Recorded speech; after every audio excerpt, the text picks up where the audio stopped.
नमस्कार. आजचा दिवस माझा. आजचा विषय आहे श्रीकृष्ण. आपण बरेच वेळा जय श्रीकृष्ण म्हणणारे लोक पाहतो. श्रीकृष्ण म्हणलं की आपल्याला बाल खोड्या, लोणी खाणं, तरुणाईमध्ये राधेसोबत आणि तारुण्यामध्ये मग अर्जुन, श्रीकृष्ण, गीता आणि विविध गोष्टी आठवतात. या संदर्भातच आपण आता काही पाहणार आहे. यदा यदा हि धर्मस्य ग्लानिर्भवति भारत अभ्युत्थानम अधर्मस्य तदात्मानं सुजाम्यहम परित्राणाय साधूनां विनाशाय च दुष्कृताम धर्म संस्थापनार्थाय संभवामी युगे युगे. हा श्लोक म्हणला की आपल्याला एकदम महाभारताची आठवण होते, जे सिरियल टीव्हीवर लागायचं. याचा अर्थ असा आहे, हे भारता म्हणजे भरतवंशी अर्जुना, जेव्हा जेव्हा धर्माचा ऱ्हास आणि अधर्माची वाढ होत असते तेव्हा तेव्हा मी आपलं रूप रचतो, म्हणजेच आकार घेऊन लोकांसमोर प्रगट होतो. सज्जनांच्या उद्धारासाठी, पापकर्म करणाऱ्यांचा नाश करण्यासाठी आणि धर्माची उत्तम प्रकारे स्थापना करण्यासाठी मी युगायुगात प्रगट होत असतो. आज खरी गरज आहे ती श्रीकृष्णाची. मग श्रीकृष्णाने काय म्हणलं आहे? चराचराच्या सृष्टीत मी सामावलेला आहे, म्हणजेच प्रत्येक व्यक्तीमध्ये मी आहे. मग आपल्याला गरज आहे आज ही स्वतःतला श्रीकृष्ण जागा करण्याची. श्रीकृष्णाची चरित्रकथा काय सांगते माहितीये?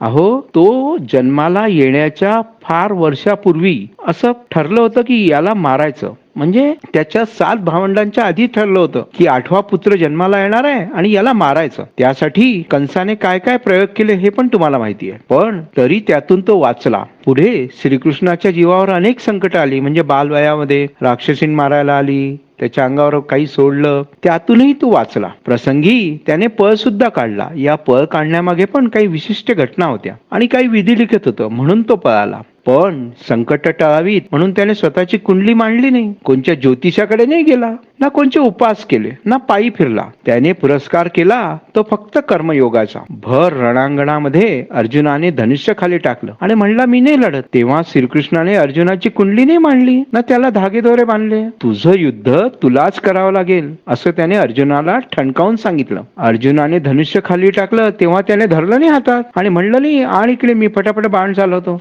तो तर सर्वात शक्तिशाली योद्धा होता. त्याने मनात आणलं असतं तर एकट्यानेच सर्व युद्ध लढलं असतं आणि कौरवांचा पराभव पण केला असता. पण श्रीकृष्णाने शस्त्र हातात धरलं नाही. जर अर्जुन लढला तर त्याने त्याचं सारथ्य करण्याची तयारी दाखवली. एक महान योद्धा सारथी बनला. अर्जुनाला स्वतःची लढाई स्वतःच करायला लावली. या कृतीतून त्याने संदेश दिला, जर तुम्ही स्वतःचा संघर्ष करायला स्वतः सज्ज झालात तर मी सदैव तुमच्या पाठीशी आहे, किंवा मी तुमचा सारथी पण बनायला तयार आहे. पण तुम्ही लढायला तयार नसाल तर मी तुमच्या वतीने संघर्ष करणार नाही, तुमच्या पदरात फुकटचं यश टाकणार नाही. श्रीकृष्ण काय म्हणाला हे विसरू नका. श्रीकृष्ण म्हणाला, प्रत्येक व्यक्तीमध्ये गुणांचं एक शस्त्र असतं, कुठला ना कुठला विशेष गुण असतो आणि हेच शस्त्राचं नेमकं काढा आणि त्याचा उपयोग करा. स्वतःची लढाई स्वतःच लढा. जेव्हा दुर्योधनाने पूर्ण नारायणी सेना मागितली श्रीकृष्णाला, तेव्हा श्रीकृष्णाने अर्जुनाची गंमत करायसाठी म्हणलं, हार निश्चित है तेरी हरदम रहेगा उदास, माखन दुर्योधन ले गया